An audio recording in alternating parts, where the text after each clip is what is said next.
So, does the Privacy Commissioner have a good case against Facebook? Does the government need to give him the power to apply fines to those who violate our privacy laws? Let's take those questions to Ryan Berger in Vancouver. Ryan is a technology and privacy lawyer for Lawson Lundell LLP. Ryan, welcome to you. Hi, Carol. Let's take this case from its most basic level. Which Canadian privacy laws have allegedly been violated here? So the Federal Commissioner and the British Columbia Privacy Commissioner issued a joint report, and they discussed both the federal commercial privacy law known as PIPEDA or PIPEDA, and also the British Columbia provincial private sector law, PIPA. The Federal Commissioner is talking about taking Facebook to court on the basis of the federal law PIPEDA. And what is that law? So that is outlines a series of standards set with respect to the protecting privacy and providing individuals with certain rights, like access rights to their own information. Can you give me an example, Ryan? So some examples are rights with respect to being given an opportunity to consent to the collection, use, and disclosure of their personal information in means that Canadians understand and will be able to make decisions about, so they can determine how their personal information gets used and disclosed by others. Right.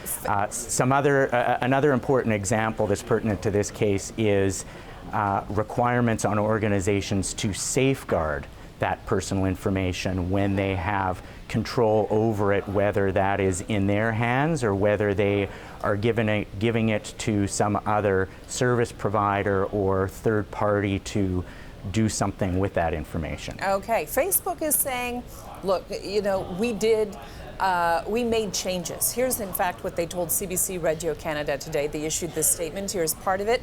After many months of good faith cooperation and lengthy negotiations, we are disappointed that the OPC, the Privacy Commissioner, considers the issues raised in this report unresolved. There's no evidence that Canadians' data was shared with Cambridge Analytica, and we've made dramatic improvements to protect people's personal information. What do you make of their response? Well, I have seen personally some of the things that Facebook has done over the years to improve their privacy position and respond to previous investigations by the Federal Privacy Commissioner. The Federal Privacy Commissioner did an investigation in 2009 and released some findings there. And since then, Facebook has taken some steps and has improved in some cases, the choices and options that people have with respect to their privacy settings. And for savvy Facebook users, they can make sort of broader selections now and have an opportunity to opt in and opt out with respect to how their personal information gets shared with others in the platform, including third-party apps. What I think the Federal Privacy Commissioner is concerned about, however, is what the nature of the consent is that people are really giving, and is it informed? I think the Federal Privacy Commissioner is saying in his report, along with the BC Commissioner, that Facebook is not often enough giving upfront information with detail about the sorts of ways that individuals' information is going to be used, and individuals don't have an opportunity to make that choice in advance. And so I think one of the big battlegrounds yet to come in Canada is what's the nature of consent and information that is required. What sort of plain language should a company like Facebook or others provide to individuals so that they can make informed decisions? You know what I found interesting, doing some research on this today? Germany is dealing with this very thing. And because Facebook's power is in its advertising base, the billion or so customers that use Facebook, but not only Facebook, but WhatsApp and Instagram. So all of that data is now combined. And in Germany, they're saying, no, you can't combine all that data. You can't assume that you've been given permission to use all the data throughout all these platforms. So they've handed it not to their privacy commissioner, but to their antitrust division to threaten Facebook, to tell them that they can't do that.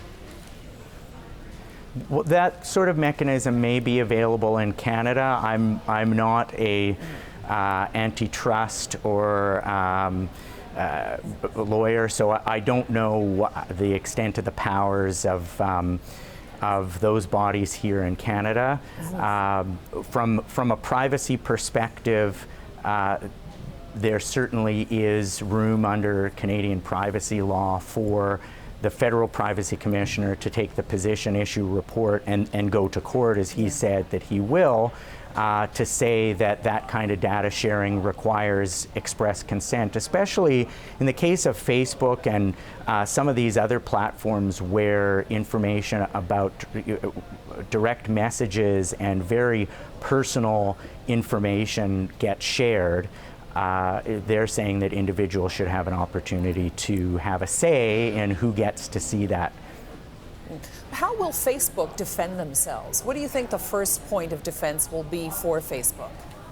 Well, we've already seen Facebook come out and say you don't have clear evidence that Canadians' information was used, and part of the challenge for the Federal Privacy Commissioner here is that it's sort of subject to what information Facebook provides to it, and that really is, in a sense, a crux of the problem that the Federal Privacy Commissioner has indicated here. One of the things the Federal Privacy Commissioner put forward as a recommendation in his report was some oversight of Facebook, because the only reason why we know that all of this happened was third-party leaks and subsequent investigations, including investigations in the United Kingdom about this. So one of the challenges is even finding out and getting the evidence about what sort of information does get shared about us. Right, because Facebook says you have no evidence. They didn't say we didn't do it. They just said you have no evidence. That's right. And the other thing I expect them to say is that the Privacy Commissioner has no jurisdiction. And that's something that Facebook has already fought a number of times in Canadian courts, and I think will continue to fight with respect to whether individuals and their privacy rights are subject to Canadian laws here, or whether they're subject to the laws of California when they sign up for a service provided by a California company. And the But is it not Facebook Canada that they're signing up with? Well, the terms of service, last I checked on Facebook, talk about the jurisdiction being California, and that all disputes will be determined in the state of California.